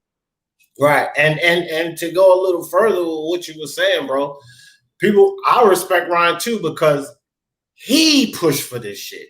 It wasn't promoters. It wasn't this. Ryan Garcia said, no, I want that fight. Right? He pushed for it. So I don't really fuck a TBO when you're going to fight a Luke Campbell. That's when he was fighting Linares. I was saying the whole time, this is a fight I want to see him in, because it gives us, you know, he's fighting a better opponent. Well, at this point in Linares' career, I would say that Luke Campbell's even a better test than Linares. So, like, I'm all for this. Well, either one, if it would have been Linares or Luke Campbell, both styles suit me. In a situation with Ryan Garcia. You know, this is what he needs to do. This is where he needs to be at this point in his career. Because if he looks around at his other freshman class members, look at what they're doing. So, Well, Ryan Garcia for the past 2 years has pretty much told you this roadblock. He was like, I'm gonna jack up Linares, just knock out Tank Davis, and then beat down on Haney. That's always been his roadmap. And don't forget, it was Linares who backed out of the fight against Ryan.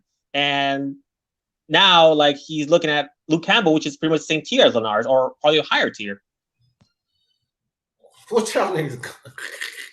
Oh my bad. I was looking in the chat, man. Y'all crazy as hell. On accomplishment, Linares.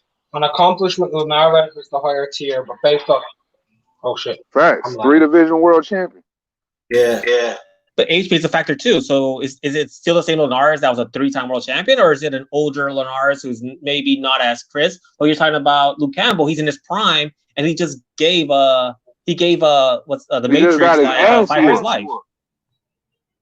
Yeah. So it's like, we talk about people in their prime. When you're coming up off of a loss, you got a lot of confidence issues. I'm saying him fighting, a prospect, he might have his chest poked out. And I'm not saying anything negative about Luke Campbell's mental, but we all know some fighters ain't the same after they come after a loss and another loss. So, so at the end of the day, I'm not sitting up there exalting Luke Campbell like he's above Jorge Linares. Jorge Linares is still fucking slick. He's still switch hits. He's still got power in both fucking hands, and he's still dangerous, and he's still an experienced fighter. I take nothing away from him. You know what I mean? So if we're going to look at what Luke Campbell did with the Matrix, we got to look at what Jorge did with the Matrix, because he sat him on his ass, didn't he?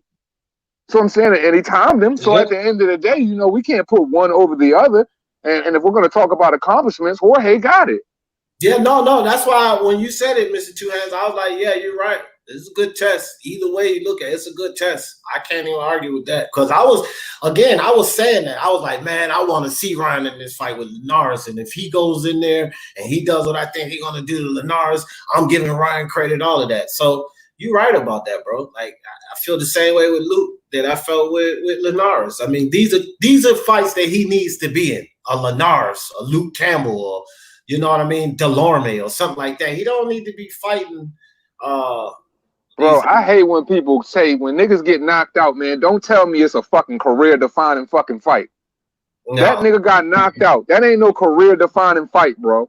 Like when niggas, I'm tired of niggas losing and people trying to put so much gratuity in the fact that they lost, man. That they lost. Nah, yo, there's no such thing as a valiant L, bro. Like you go out there, you do your best, cool, but you lost, man. There's no such thing. You think that fighter proud about going out there and fucking valiantly getting his ass whooped? Yeah. Absolutely not. Because it's only considered a good fight if it's a fucking slobber knocker. Right. Moral victories are only for fans. So that you as a fan don't feel bad. That's what a moral victory is good for. These athletes that's competing in these sports, they ain't trying to hear shit about no moral victory. They want to win. Ask them niggas how they feel in their locker room. Swell the fuck up with an L. Yeah, fuck that. They want that W, son. You know what I mean? As a fan, you can say, well, he did his best and I still support him because so that moral victory shit, that's for you, the fan. But the athlete, no. They have one objective: win. Not L, win. That's their objective, man. Straight up. But okay, in most other sports, your prime is from 27 to 32. I'm not sure about boxing, but Linares, when he fought the Matrix, he was 32 years old in his prime. 2 years ago, got TKO'd.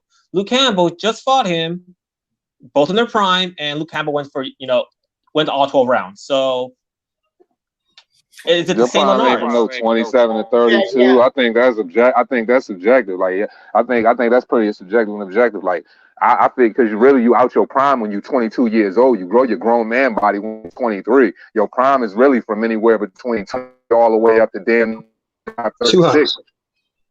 And then there's another factor when you consider combat sports in general. When we talk about a fighter being in their prime, wear and tear has a lot to do with it. You can't tell me a guy just because of age that fought 60 fights, and then you have a guy that's the same age, been fighting the same time, has fought 20 fights.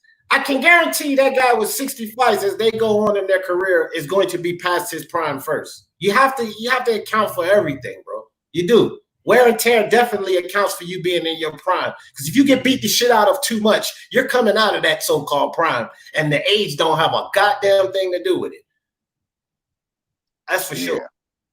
Honestly, I think it's mentality. Of course, physical conditioning come into it, but really, it's all about where your headspace is at too. So at the end of the day, a person is only as fresh as how they mentally feel, because physically you're working on that all of the time. So you're only as fresh as you mentally feel. If you go in there and you have those questions in your mind about getting knocked out, or you think you're going to get knocked out, the number one thing that a fighter cannot be is fearful. And that is the number one fucking problem for, most fighters after the L. So those are the things that, most people pay attention to, because that shit does weigh up on you, bro. That's why you have all them press conferences. That's why you have all them face-to-faces. That's why you have them, them 24/7 and shit like that, to dive up in a nigga mental so you can whip their ass mentally, then physically.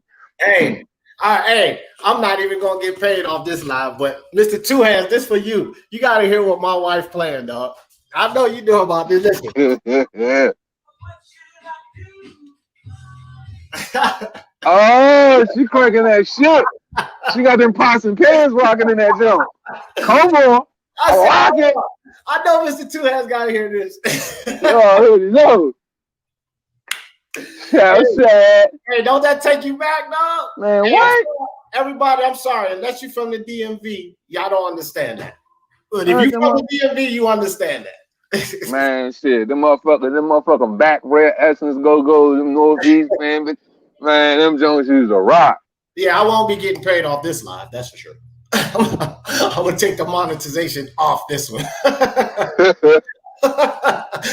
Yeah, man. Okay, I got a serious question for everybody. If Ryan Garcia knocked out in the third round, let's say a 35-year-old wholesaler artist, wouldn't anybody just say he beat up an over-the-hill fighter?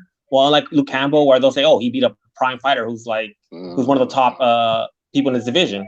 Yeah, will say that. People will say that, but it just depends on the perspective. Guys like me, Two Hands, Mark, we'll give him his credit, but the casual fans are gonna say that. Yeah, they will say that. I honestly believe, but this is the fight that hardcore fans been wanting for Luke Campbell. So as far as like the real fans in the box community, we giving them all the fucking respect in the world. I could give a fuck about those finger clicking, Instagram fucking watching fucking microwave boxing fans. You know what I'm saying? Like for the real ones out here, this is the type of fight that we were looking forward to. Vice versa, it doesn't matter. We're not in a competition here for Luke Campbell or Jorge Linares. It still equates to the same thing. It's a step up in competition for him to go ahead and propel himself to the next level so we can see him in title contention, period. Because we are hearing too much out of his mouth and we ain't seeing enough out of his fist. So this is what we want to do. If you're going to pop that shit like that and poke your chest out, bruh, bring these type of individuals to the table. And if this is going to be the case, I salute you. But if it's not going to be the case, zip that shit the fuck up. Facts. All right, I got another topic, and I'm going to let my man Unrivaled start off with this one.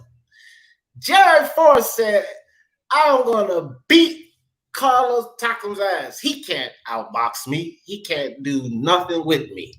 Mark, crank it up. Jared Forrest, Takem, what up? Oh shit! Mark been talking about this fight already. He AWOL. What you think, Mr. Two Hands? Man, Jerry Forrest, I think Jerry Forrest, considering all of the talk around, Jarrell Miller, he's finding his voice so he can find another level of fame, stardom, put a little bit more camera time on him. So I'm not opposed to that. You know what I'm saying? I'm not too familiar with Jerry's fight, but I'm very familiar with Carlos Takem's fights, and that ain't no motherfucking bologna sandwich right there. You know what I'm saying? That ain't nothing regular. You know what I mean? That dude is a gatekeeper like shit. And he'll go in that joint and fight you. The Frenchie gonna come to fight. So, you know what I mean? Like, hey, it's a fight that I'm looking forward to, because I respect Tack. So if they pulled Carlos Takam against Jerry Forrest and Big Baby's not in the picture, it's still the same fight for me. I still get the same amount of joy out of it. Like Big Baby is no different than Attack him. You know what I mean? So I agree. It's still a good fight. Either way, it was a good fight. I don't even have nothing to add or take away from that, bro. I pretty much sum it up. Mark. What's up? I just got back. There you go. Yeah, I just bought the new topic and I asked you to take the floor first, but Jared Forrest said he's gonna beat the hell out of Tackle. Tackle cannot outbox him. He can't see him. And speak on it, Mark. Speak on it. Charles Washington knocked him out in 2 rounds. Hey,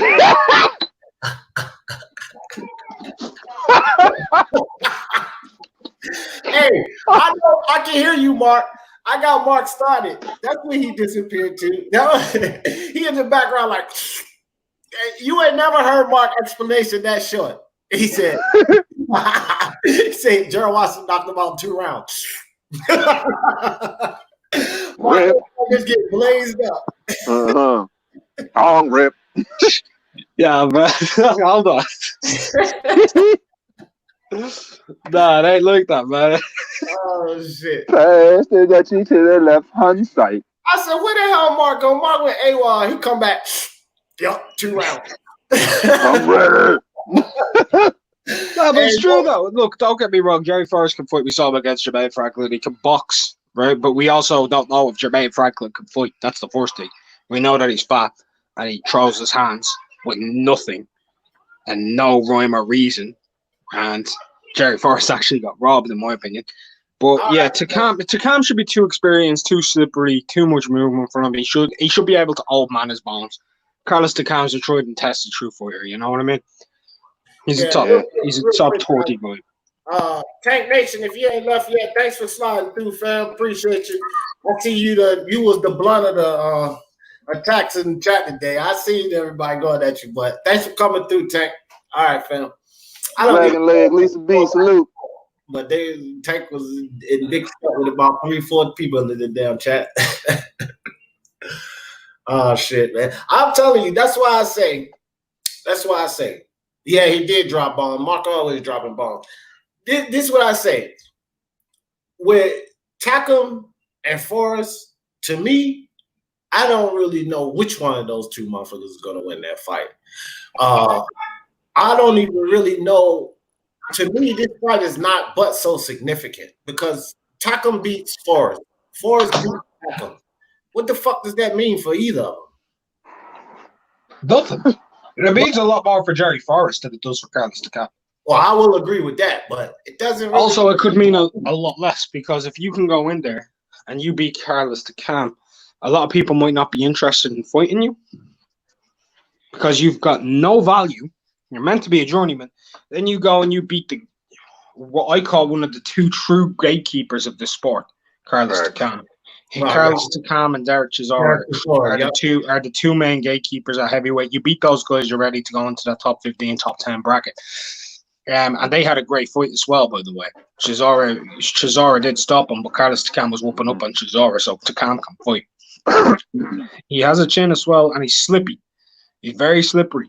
Look, he could have went the full 12 with AJ. He could have.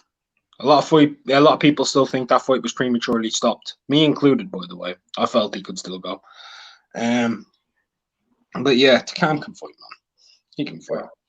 Yeah, I think it's going to be pretty interesting. I'll tell you this, that's a fight I'm going to watch. I'll tell you that shit for sure. That's tonight, isn't it? Yeah, right. Yes, sir. And I'm watching it. You know what? I might do some commentary tonight. What's up, Mark? You want to do some commentary tonight? I might. I don't know. I don't really know because that's might be a bit too late for me to be doing it. I don't mind doing commentaries like when I'm leading up to the fight, when I've already been watching fights because it gets me motivated. But like when there's UK cards on, so let's say I start at 7 o'clock. By midnight, when your card starts, I'm already pumped. But when I'm waiting up to midnight, 1 a.m., 2 a.m. for these cards to start, and then it's like, I got you. I don't have the energy to keep people entertained. You get what I mean? Yeah. But no, I feel you totally. I want to give someone a shout out though. I want to give someone a shout out because nobody's giving this lads a shout out. I want to give Kendo who fought against Zepeda. I want to give him a bit of a shout out because he performed very well and he was meant to be there to be easy work and he made that a tough enough night for Zepeda. Gave him all the work you could give him. Like you could argue he won 4 or 5 rounds if you really wanted to argue. He could have got a draw, but I gave it 7-3, maybe 6-4. I could see. Unlikely for the 5-5, but he gave Zepeda work, man. Very, very tough night for Zepeda. And I was surprised. For that. Yeah, I was shocked as I didn't fuck, think he bro. was going to come in there and go like that. Like I thought he Zepeda was really going to had get to stopped, dig in bro. on that I thought he dude's was going to body. get stopped. I bet money on the stoppage. Me too, Mark. I picked the stop in the prediction. I picked Zepeda to stop him, so I was really shocked by that fight. Yeah, I bet this goes beyond a prediction league. I bet money on Zepeda to win on the stoppage. Yeah, I feel you. I was pissed, bro. I was pissed. Yeah. This dude tough. This dude tough, and he got a good inside game. And what I was really impressed with was when Zepeda was finding his rhythm, he switched stances and found success going orthodox to southpaw to be able to neutralize it a bit. That was a clever use of tactics. I was heavily impressed. Like, I'm not saying he's a top 10 at 140, but what I am saying is guys who are trying to break into that top 10, that's a guy to put them in the ring with. That's a dude to put them in the ring with.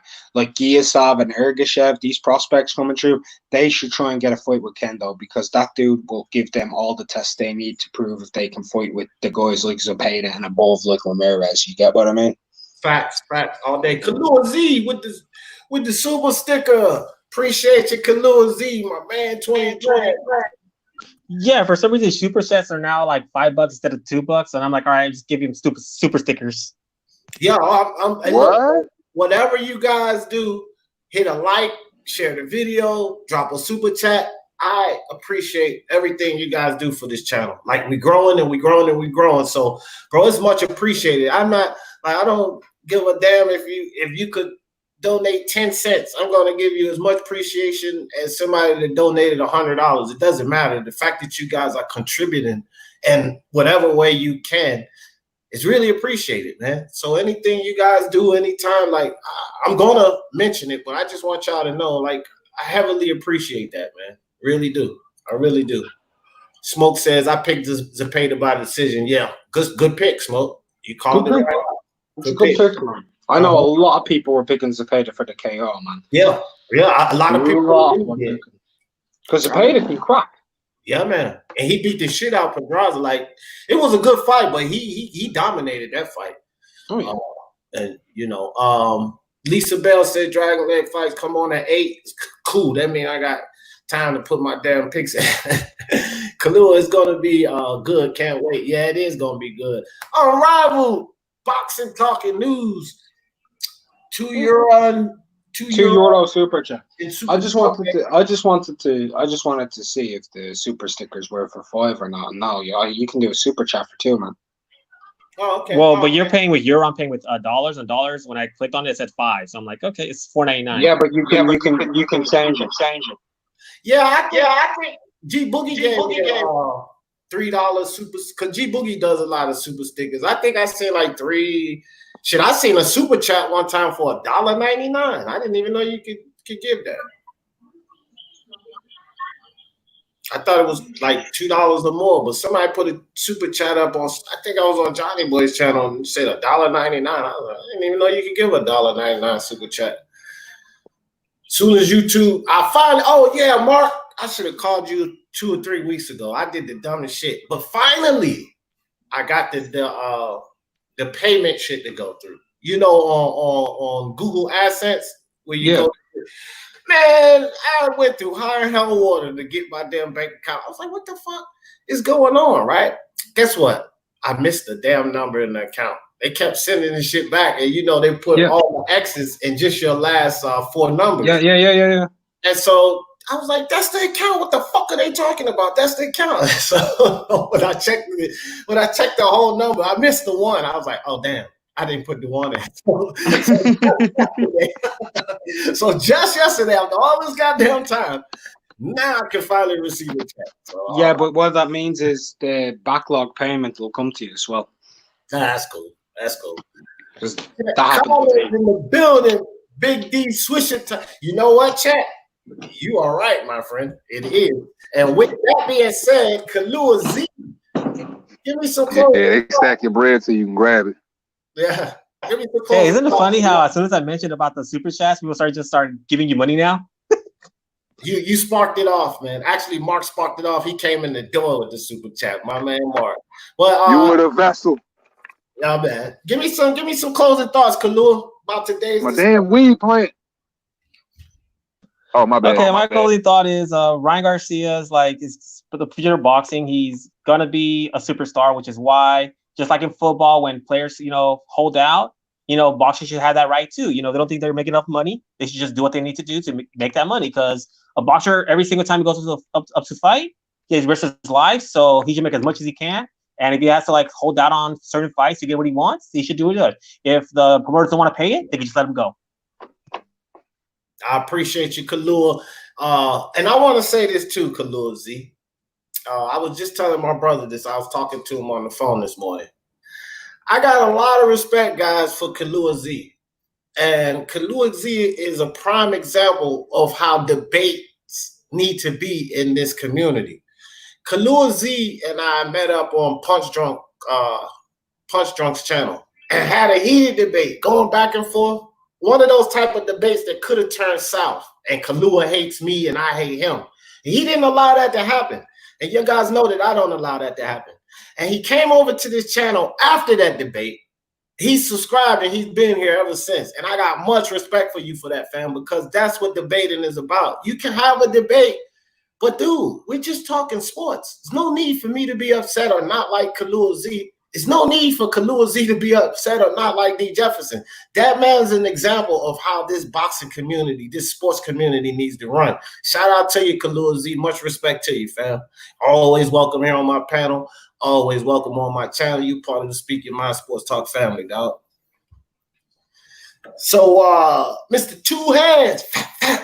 No, matter of fact, Mark. And the only reason, because I want Mr. Two Hands to close me out with this shit. I love that. But Mark, give me some closing thoughts, fam. Yeah, I'm no longer racist, bro. I don't appreciate that. No, on the real, it's a pleasure as always, gents. Take care. Ryan Garcia, I hope he does take the best fights that he can take. I hope he takes the most money he can make. And I hope that he can earn it based off of doing it inside of the ring instead of fake numbers based off of stripping to 12-year-olds on Instagram. Take care.